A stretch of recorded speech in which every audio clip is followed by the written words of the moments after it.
Assalamu alaikum, everyone. It's always great to be here. I think this is my second time or third time on this stage before, and I see some familiar faces. Father Leo, very prominent. Some of my friends in the back, and some of our political leaders. It's great to be here today.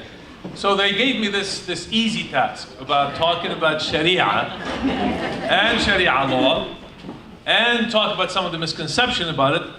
Not only that, but also talk about the recent rallies against Sharia and some of the questions that you might have. All of that in less than 10 minutes. But the thing is that when Sister Iman asks you to do something, it's very hard to say no.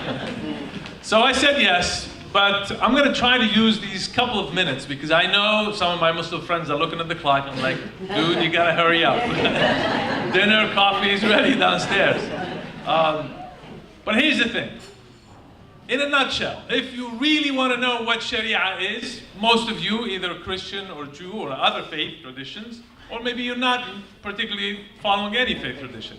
It's basically a manual that comes with your book that tells you how to run your car, right? So basically Sharia is the manual. It's these laws and bylaws and little things here and there that tells you how to live your life as a Muslim. That's what Sharia is in a nutshell. So inshallah, by the end of tonight, after you have, hopefully you break fast with us, you witness our prayers, some of you might want to join us. So by the time you leave, you're going to be Sharia compliant community member.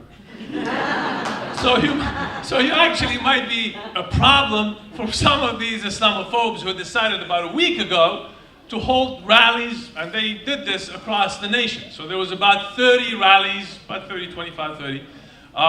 And they held these, supposedly to defend America from this Muslim invasion who are trying to take over America and infiltrating the White House and the Senate and the Congress and put these Sharia laws in there.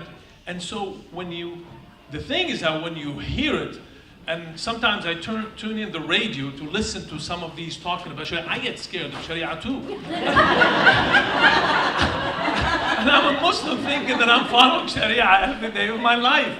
But the way they talk about it, and this boogeyman makes it so hard not to jump on the bandwagon because after all, we all want to defend America. We want to defend this kind of gathering. Here's the thing. Every time I go, and like Sister Iman asked me to talk about Sharia and talk about some of these, let's say, crazies who are, trying to defend America, every time I try to talk about them, or if I go talk about ISIS, I find myself using the same arguments. I find myself using the same talking points, because both of them are two extremes that the majority of the Muslim community rejects. And we do not subscribe to their extreme interpretation of our faith. If there is anything you want to learn, that is the fact. Their crusade against Sharia is not about Sharia. It is about power, it's about politics, it's about hate, it's about race, it's about accepting the other versus rejecting the other. This gathering here, and the faces that I'm looking around, and the atmosphere, the little girls who were singing today. Not only that, but Al-Hidayah Islamic Center itself is a rejection of the understanding of ISIS, of Islam, and the rejection of the understanding of the Islamophobia. Because after all, Al-Hidayah Islamic Center was founded by women who got together and said, we want to found this Islamic Center. So my dear brothers and sisters, enjoy yourself tonight, but be ready for a fight tomorrow.